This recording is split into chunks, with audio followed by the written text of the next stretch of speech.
Shalom, puji Tuhan, salam sehat. Tuhan Yesus memberkati kita semua. Pada kesempatan ini kita akan mendengarkan firman Tuhan. Dan sebelumnya itu kita terlebih dahulu berdoa. Bapa yang baik, Bapa, kami bersyukur kepadamu karena kesempatan yang indah Tuhan masih beri bagi kami untuk boleh beraktivitas sepanjang hari. Dan kami masuk pada waktu-waktu ini, waktu-waktu yang luar biasa, tetap bersama Tuhan dan kekuatan Tuhan. Tuhan, sebentar kami akan mendengarkan firman Tuhan. Urapi hati kami semua, supaya firman Tuhan itu dapat tinggal dalam setiap hati kami. Terima kasih Bapa, kami sambut kebenaran firman-Mu dalam nama Yesus, haleluya. Amin. Puji Tuhan. Bapak Ibu yang saya kasih dalam Tuhan Yesus Kristus, pada kesempatan ini saya akan berbicara kelesuhan rohani. Kalau berbicara kelesuhan, ini berarti ada sesuatu yang membuat, kalau dalam fisik kita adalah mungkin kita kurang minum, kurang vitamin, kurang makan, kurang gizi. Mengakibatkan tubuh kita lesu, tak berdaya, tak dapat beraktivitas, sehingga tubuh kita bisa sakit. Nah, untuk tetap kita kuat dalam beraktivitas secara hari-hari kita, mari kita makan yang sehat, minum vitamin, minum banyak air, dan minum hal-hal yang bisa menunjang, supaya kita tetap semangat, kuat secara fisik dalam beraktivitas. Nah, kalau dalam kehidupan rohani, Bapak Ibu yang saya kasih dalam Tuhan, tentu ketika ada kelesuhan dalam iman kita, dalam kita mengiring akan Tuhan, berarti ada sesuatu yang mengganggu. Ada sesuatu yang mengganjal.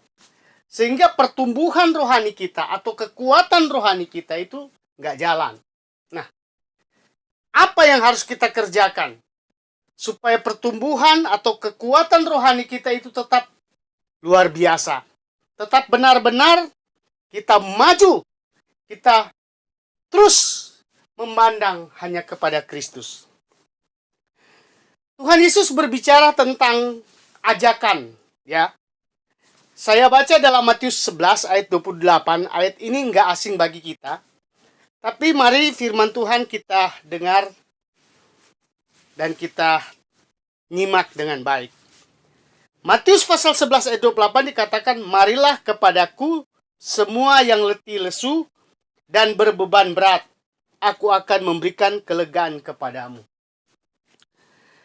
Kata mari berarti Tuhan Yesus mengajak supaya datang kepadanya. Atau juga Tuhan Yesus mengajak lakukan sesuatu untuk perkembangan iman kita, kemajuan iman kita. Dikatakan marilah kepadaku semua yang letih lesu dan berbeban berat. Aku akan memberikan kelegaan kepadamu. Jadi kalau kita dalam kehidupan rohani kita mulai mengalami kelesuhan, ini ajakan Tuhan Yesus datang kepada Kristus. Kenapa ajakan ini penting? Harus kita hadiri. Harus kita datang. Harus kita cari. Karena Yesus menjamin. Dikatakan, aku akan memberikan kelegaan kepadamu. Yesus menjamin memberikan kekuatan, semangat baru dalam iman kita. Dalam pertumbuhan rohani kita. Yesus memberikan jaminan 100% bagi yang lemah, bagi yang letih, bagi yang lesu, dan punya tanggungan berat. Nah, memang hari-hari ini kita lihat banyak orang-orang Kristen mulai mengalami kelesuhan rohani. Kenapa? Karena memang tekanan dunia saat ini, terlebih di dalam menghadapi situasi hari-hari ini, ekonomi, kesehatan, itu membuat manusia dalam tekanan berat, sehingga manusia mulai mencari sesuatu yang gampang dan mudah untuk mendapatkan kekuatan. Saudara-saudara yang kasih di dalam Tuhan, Alkitab banyak berbicara tentang jangan kita putus asa. Jangan kita mundur. Tetap maju. Tetap fokus kepada panggilan Allah. Tetapi saudara-saudara kekasih di dalam Tuhan, kenyataan hari ini, banyak orang mulai lemah. Nah, sebagai orang yang percaya, saya mau katakan bahwa ketika kita mulai mengalami hal-hal seperti ini, tekanan-tekanan seperti ini, harus kita kembali. Harus kita mengingat bahwa hanya di dalam Yesus, hanya di dalam kuasa Yesus, kita mampu dan mendapatkan kekuatan yang luar biasa. Dunia tidak bisa menjamin kepada kita hal-hal yang baik, hal-hal yang megah, hal-hal yang luar biasa. Seandainya ada, itu terbatas, saudara. Tapi di dalam kuasa Kristus, di dalam Kristus, ada jaminan, ada jawaban dari kelesuhan rohani kita.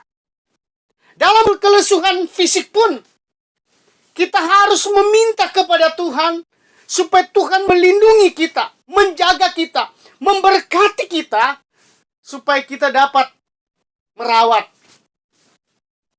kehidupan ini. Minta Tuhan memberkati kita. Minta Tuhan memberikan hal-hal yang kita butuhkan di setiap hari. Jika saudara menjalankan usaha ekonomi, minta Tuhan supaya kita mendapatkan keuntungan. Minta Tuhan supaya kita tetap sehat menjalankan hidup ini. Jadi semuanya, baik jasmani maupun rohani, kita harus tetap melibatkan Tuhan dalam setiap kehidupan kita. Dalam Mazmur 31 ayat 24,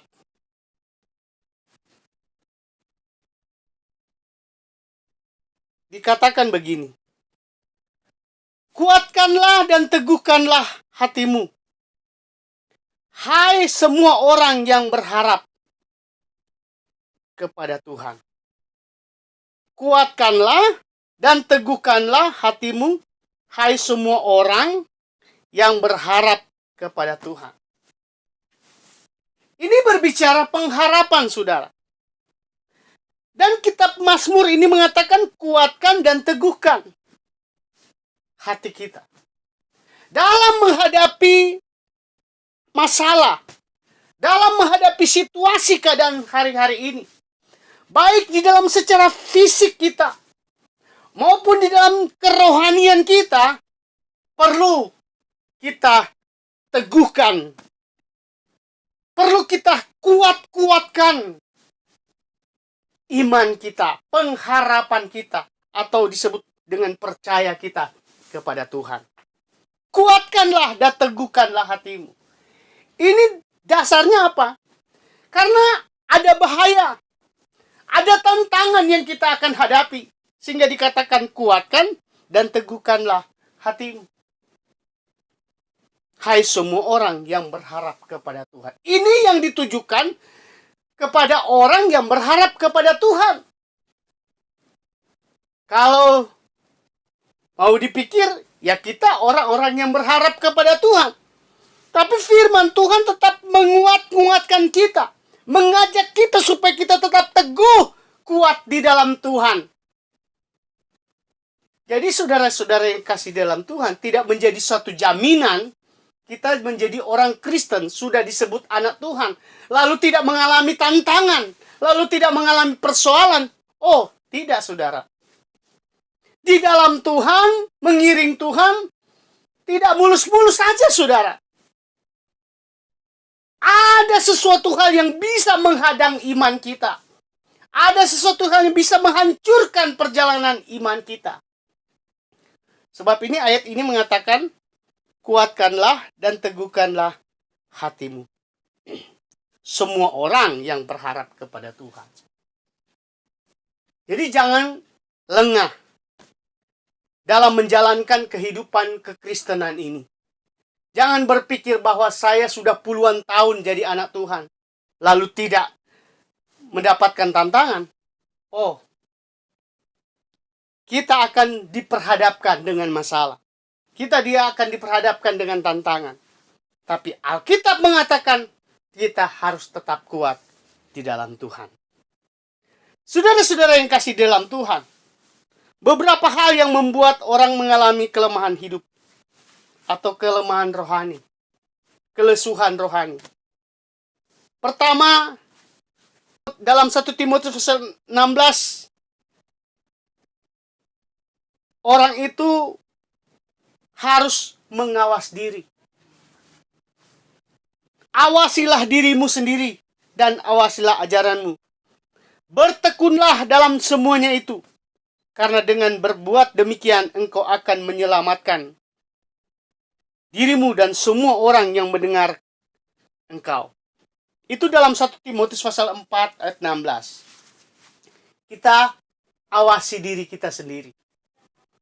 Awasi juga apa yang kita dengar. Belum tentu apa yang dikatakan benar oleh dunia ini benar sesuai dengan firman Tuhan. Belum tentu. Belum tentu apa yang dikatakan oleh berita-berita di dalam dunia ini itu benar. Tapi yang benar adalah perkataan Tuhan. Dia berkata, marilah kepadaku semua yang letih lesu dan berbeban berat. Itu benar, saudara. Artinya kita datang mengawasi diri kita di dalam Tuhan. Kita minta Tuhan mengawasi cara berpikir kita, cara bertindak kita, cara kita melakukan sesuatu. Dan dikatakan, bertekun dalam semuanya. Kita tekun kalau Tuhan ada serta dengan kita. Lalu yang lain lagi. Dalam Lukas pasal 12 ayat 28. Jadi jika rumput di ladang yang hari ini ada dan besok dibuang ke dalam api, demikianlah didandani Allah. Terlebih lagi kamu, hai orang-orang yang kurang percaya. Ini ada kaitan dengan orang yang kurang percaya. Kenapa terjadi kelesuhan? Karena kita kurang yakin kalau Tuhan serta dengan kita. Karena kita kurang percaya kalau kuasa Tuhan ada di dalam diri kita. Ini sudah digambarkan oleh firman Tuhan bahwa rumput saja di ladang, bunga di padang, ya. Tuhan dandani, Tuhan hiasi. Terlebih sebagai orang-orang percaya, percayalah bahwa Tuhan akan menjaga, mendandani, menghiasi kita dengan sukacita, dengan berkat-berkat yang melimpah. Selanjutnya, Roma pasal 6 ayat 13 dikatakan, dan janganlah kamu menyerahkan anggota-anggota tubuhmu kepada dosa untuk dipakai sebagai senjata kelaliman, tetapi serahkanlah dirimu kepada Allah sebagai orang-orang yang dahulu mati, tetapi yang sekarang hidup, dan serahkanlah anggota-anggota tubuhmu kepada Allah untuk menjadi senjata-senjata kebenaran. Ini berbicara dalam diri kita. Jangan membiarkan diri kita hidup atau terikat dengan ketakutan. Jangan kamu menyerahkan anggota tubuhmu kepada dosa untuk dipakai sebagai senjata kelaliman. Jangan membiarkan diri kita diikat oleh kekuatan lain. Kekuatan dosa itu tinggi, saudara. Kekuatan kuasa kegelapan ada. Jangan biarkan kita terikat ke sana. Tapi mari ikatkan diri kita kepada kekuatan Allah. Ikatkanlah hidup kita kepada Tuhan. Ikatkanlah ekonomi kita kepada Tuhan. Ikatkanlah kesehatan kita kepada Tuhan. Serahkan semua kepada Tuhan. Dan percayalah, Alkitab mengatakan Allah akan bertindak kalau kita dengan segenap hati menyerahkan hidup kita kepada Tuhan. Jangan menyerahkan anggota atau hidup kita kepada hal-hal yang lain, tapi serahkanlah kepada Tuhan. Efesus pasal 5 ayat 14-16 dikatakan, itulah sebabnya dikatakan, bangunlah hai kamu yang tidur, dan bangkitlah dari antara orang mati, dan Kristus akan bercahaya atas kamu. Karena itu, perhatikanlah dengan seksama bagaimana kamu hidup.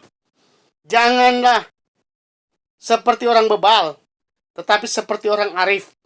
Dan pergunakanlah waktu yang ada, karena hari-hari ini adalah jahat.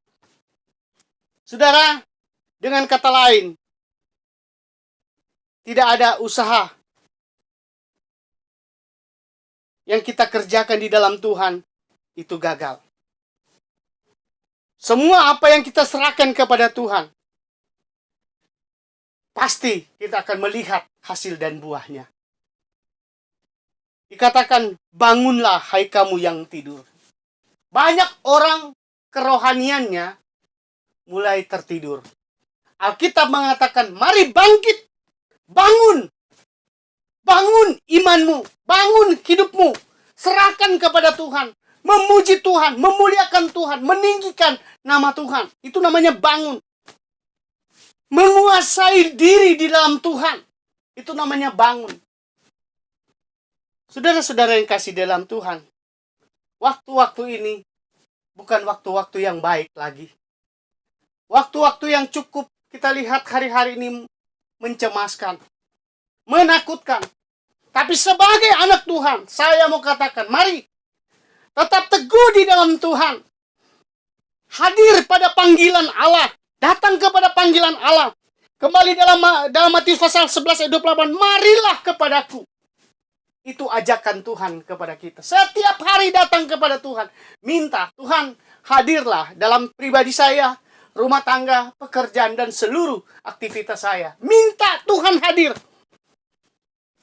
Minta Tuhan ada di dalam hidup kita. Supaya kita tidak menjadi lemah, kita tidak menjadi lesu, dan kita tidak menjadi tidak berdaya. Saya yakin, saya percaya Tuhan akan beserta dengan saudara hari ini, besok, sampai selama-lamanya. Tuhan Yesus memberkati. Mari kita berdoa. Terima kasih Tuhan buat kasih karunia-Mu, berkat anugerah-Mu dalam hidup kami. Kami percaya segala kekuatan Roh Kudus, kekuatan Tuhan akan hadir dalam hidup kami, menghibur kami yang duka, menguatkan kami yang lemah, dan memberikan harapan kepada kami yang mengalami kurang percaya. Oleh sebab itu Bapa, biarlah kami tetap sandarkan hidup kami hanya kepada Tuhan hari ini, besok, sampai selama-lamanya. Berkati seluruh sidang jemaat-Mu, segala apa yang mereka sudah persembahkan kepada Tuhan dalam pelayanan. Tuhan berkati Tuhan, keuangan, berkatilah mereka Tuhan. Biarlah semuanya dan semuanya Tuhan. Kami percaya dan kami yakin Engkau tidak akan pernah meninggalkan kami. Yang sakit dalam nama Yesus Tuhan sembuhkan. Yang lemah Tuhan kuatkan. Yang putus asa, hilang pengharapan, Tuhan hadir di sana. Berfirman kepada umat-umat-Mu Tuhan, kepada kami semua, supaya kami tetap teguh dan hanya memandang percaya kepada Tuhan Yesus. Tuhan, kami berdoa situasi keadaan hari-hari ini. Tuhan tolong bangsa kami, situasi virus COVID-19 Tuhan.